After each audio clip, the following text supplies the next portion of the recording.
Hello, everybody. Oh, I don't know if we're live yet. We could almost be live. We are almost live. I am going to invite Ayesha on to look at, I'm inviting you under the purposeful path. Yes? Yes. Beautiful. Okay, just 1 second. Okay. So hello, everybody. It's Gwenda here with the lovely and talented, yet, I mean, really, she's inaugurating winter for all of us because she had a little fall today, Oh, good one. right? Did you like Yeah. that? I did like that one. Yep. It's a creative, okay, now I'm just, Oh, excuse me. Okay. okay. Yeah. So let's, Okay. So I can't seem to join. I'm oh, not you don't have the latest version. Oh, okay. I don't. Okay, so thank you for everybody for this momentary. We were requested that we be able to do this live on Instagram as well. So I wonder if I can do it this way. Well, it's not normal, and then you've got the light in your face. Yeah. So maybe they can hear the conversation as we go along live. Sure. I'm So- hoping they can. Yeah. Sorry? I said I'm hoping they can. I'm hoping I'm hoping they can too. So because Miss Aisha's got a little bum knee, I mean, that really is the beginning of winter, and you know, that the falls, it's not just fall. So we're going to do a shortened version today, if that's entirely humanly possible with the two of us. It's true. Right. So, because we're blabbermouths a little bit, right? So we like to chit chat. So here it is. And Instagram, I'm doing it sideways because I don't have the camera where I'd be able to look forward. But maybe by next week, we'll get it straight when I'm back with Heather. So, okay, so it's something about the version of Instagram on your, whatever it is you're looking at. Oh, so I can't join from there. Okay. So, so we'll need you to get updated that. So Absolutely. Yeah. welcome. We're not going to ask Ayesha to do a shimmy, but welcome. And this week we are continuing the conversation around last week. What we started with Heather is this thing about complex or complicated grief, and the fact that if it's not over by, in 5 minutes, that somehow there's something wrong with you. And there's not. And the interesting thing, and this is really what I am moving to focus on now, is what is it that we need to do to actually help us move through when an emotional situation jumps up in our face in our lives.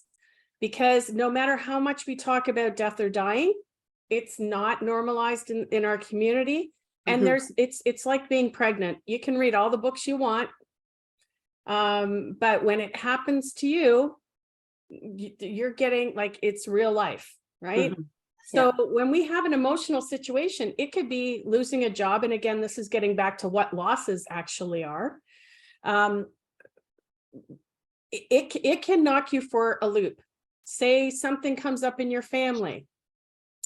A fallout happens and it affects everybody.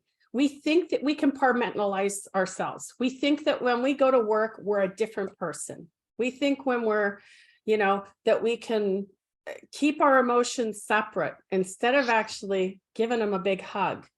So today we're going to talk about it from a coaching standpoint. And we've got Ayesha with her core elements and part of her purposeful path communication program, which is really fabulous. And myself, my view, because it's not just because I do the grief recovery method, that's a set of tools.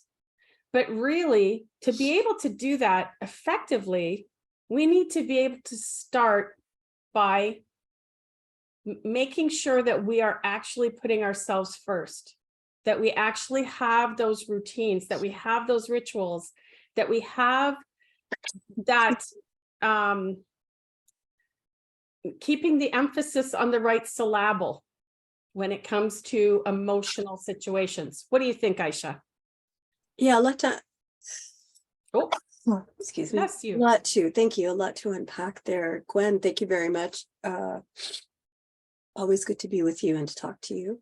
So I think that the main thing around dealing with any kind of emotional issues that come up is to create that space to really be able to step back from it and to observe it. So that's where we do in the purposeful path, we talk about taking a pause. So you want to just take a pause and step back from it. And even though sometimes when we are in a lot of difficult situations and we're responding the same way every time we get into that situation, we may not recognize, like it's, you know, the way that the brain works. There are neural pathways that develop over time. When you have a particular response to something, let's say you were talking about family or you're talking about work, you might have a similar response that happens every time you see a particular family member, every time you go into work. It could look like, from a core element standpoint, we look at body, heart, mind, and spirit. So let's take a look at body. That maybe when you see someone in your family, extended family, with whom you tend to have conflict, or that you feel doesn't understand you or doesn't appreciate you, you might see them and immediately you might feel the stiffening of your body. You might go to shallow breathing. You might feel like your heart beating faster. You might feel anxiety rising, right? So instead of just charging in and trying to deal with that person, what's important is to take that pause and say, okay, I'm having a reaction that I typically have when I see this person. And if you want to make a change, you want to interact with it differently, you want to take care of yourself, then you want to create that space. You want to create that distance. So you can say, you know what? I know what's happening. I'm going to take a second. I'm going to step back and I'm going to see how I can take care of myself before I interact with that person. Same as work. There's actually a phenomenon where people who have anxiety about their work start having those feelings on the Sunday night before they go to work on Monday. They're already getting anxiety. They're already ruminating about things that happened last week and worried about what's going to happen this week, right? So all those things are kind of overwhelming them. So what we want to do is we want to be able to just, again, take a pause and say, okay, I know what's happening. I have anxiety about work. And then instead of trying to fix it, just observe it. Be kind to yourself. As you said, give those feelings a hug. And that's sometimes not easy to do if that's not what we're in the habit of doing, right, Gwen? And I know that in the grief recovery method, that's one of the things that you talk about is how to deal with emotions that are uncomfortable or unfamiliar or that are challenging to deal with, right? Exactly. Oh, I love, of course, as always, I really love the different perspective. When we're talking about this, it doesn't mean that this comes really easy. It's like when I used to teach aerobics and I used to teach beginners. The reason I love working with beginners is because, first of all, you need to know how your muscles work. You need to become aware when you're holding your breath, when you're clenching your teeth, when your shoulders are up by your ears. Yeah. So, and all of these take time. All of these. Now, the momentum, just like with anything else that we try, once we start becoming aware, once we start getting to the place where we go, oh, I've got that feeling in my stomach. What's that from? And we start asking better questions. But first, we have to be aware. First, we have to be able to say, I am feeling anything. Yeah. Never mind something, even using this good and bad, we're not at a place where we need to be labeling anything. We're at a place where it's like, I'm feeling, period. Yeah. Like, what are you feeling? Is it, what is that feeling? Do you feel tenseness somewhere? Does your gut feel tense? Does your throat feel like it's closing up? Right. And as you point out with the purposeful path and the core elements, body, mind, spirit, and this is how I got into astrology, is when I was training people, I would notice that certain signs would ask certain questions and behave in a way, completely different people. But I'm a fire baby. If something's getting really tense in my life, I need to go do something, because that masculine energy and this is not saying that astrology is the be all and end all, but I know for me, when I had my biggest health issues, learning how to go for a stroll, not going for a run, not going for, when I'm grieving, not going for a 10K hike, just going for a walk.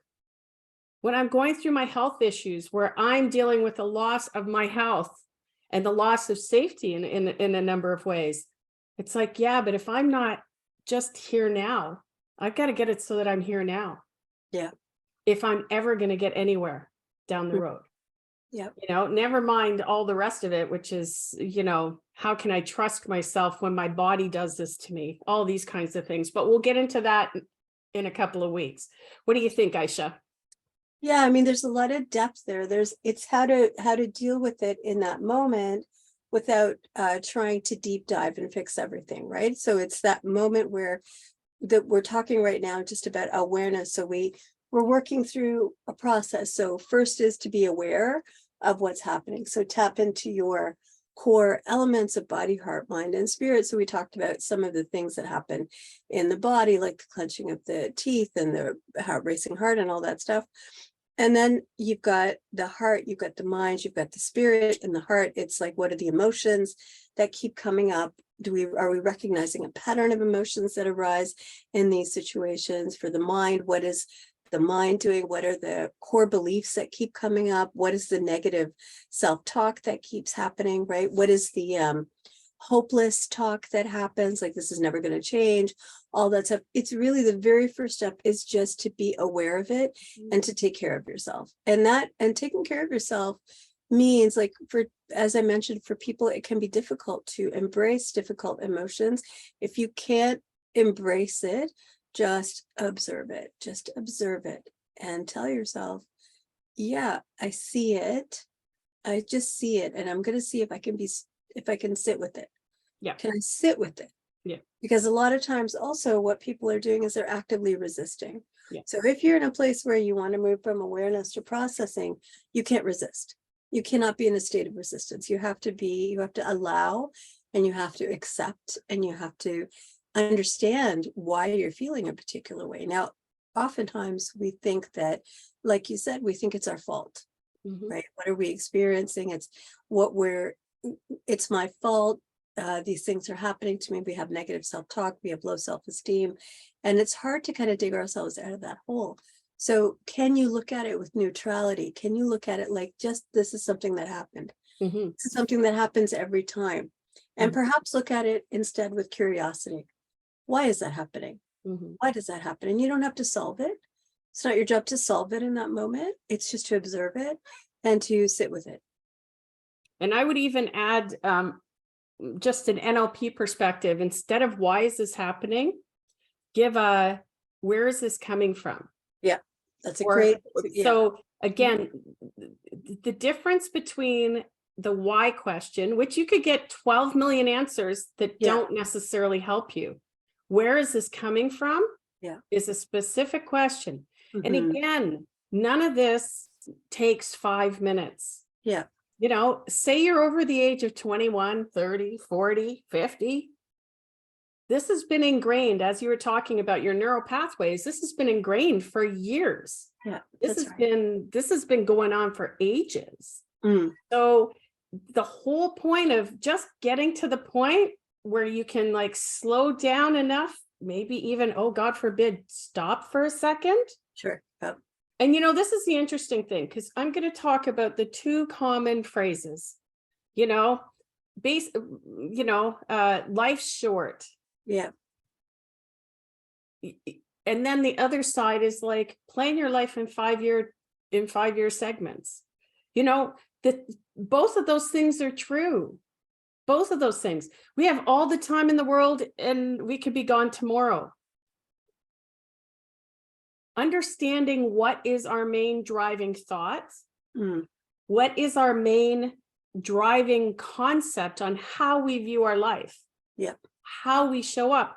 And, you know, there's lots of people that don't go to this depth. They don't necessarily want to, or they don't see the correlation between doing these things. having busyness in our life, having things that are going on. Oh, I've got to go do something instead of just sit and take a bath Yeah. or go for a stroll. What do you think? Final thoughts, because look at us, we've already like chatted for 20 minutes. So. Yeah, thank you. I think that, you raise a really good point, which is about the depth of how people interact with things and what they think is possible for them, right? So you may not think it's possible to sit with something. You may not think it's possible to be curious about it. You may not think it's possible to stop your busy life and take a stroll or have a bath, right? So this is about really opening up the expansion of your own mind and your own experience to say, you know what, I've already done everything this way. So what can I do that's different? What can I do that's helpful? What can I do that's healthy in terms of taking care of oneself, right? I love the redirect of where does that come from? Because that's a question of curiosity, right? And the why question is a challenging question because it rarely gets answered, right? If you're in a situation where you are, you have a conflict with someone, you can spend your whole life thinking, why? And you're never going to get, it's not that you're never maybe going to get an answer, but you may never get an answer that is satisfying to you.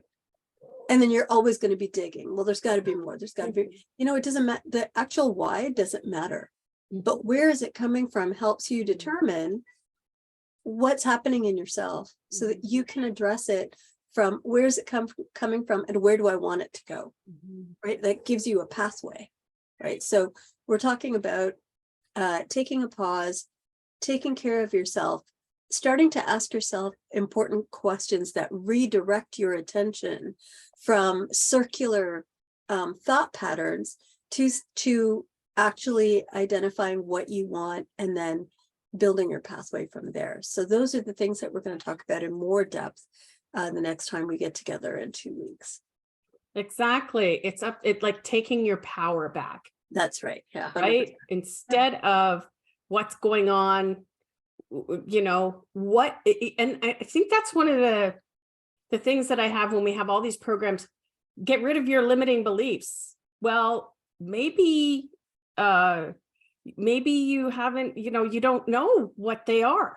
Maybe you've never taken time to actually really look at what it is you're saying, never mind why you're saying it or where that's coming from. So there's awareness is key. So thank you so much, because I know we've got Twisted Knee over here, and I know we're going to try and get Ayesha on the live in the next week. Yeah. Anyways, thank you so much, Ayesha. I hope you feel better. Thank you so much, Gwen. I hope everybody had a wonderful, fabulous weekend. And we'll see you next week with Heather. She's going to come back and we're talking again. It's Grief Recovery Method Week. And then in 2 weeks, Ayesha will be back and we will be taking this. How do we balance healing and processing? Yeah. Right? So how do we actually make processing and or healing something that matters to us in our lives? Right? Yeah. Something that gives us relief and something that actually takes us towards healing. 100%. Exactly. Oh, well, I love you. I hope you're good. Bye, guys, on Instagram. I'm gonna end the video on Instagram, and I am going to say thank you again. And you guys can find this here or go to purposefulpath.com. .ca. It's .ca. And Ayesha's program, I've been involved in it for the last 6 months, and it's really been just really refreshingly eye-opening and heart-opening. And there you go. Okay, love you. Take care, and we will see you all next Sunday. Take care. Be warm. Stay well, everyone. As they say in the motorcycle world, keep the rubber to the road, but the rubber's the bottom of your boots. So. Yeah. There you go. All right. Take care. Take care. Bye, everybody. Love you. Bye.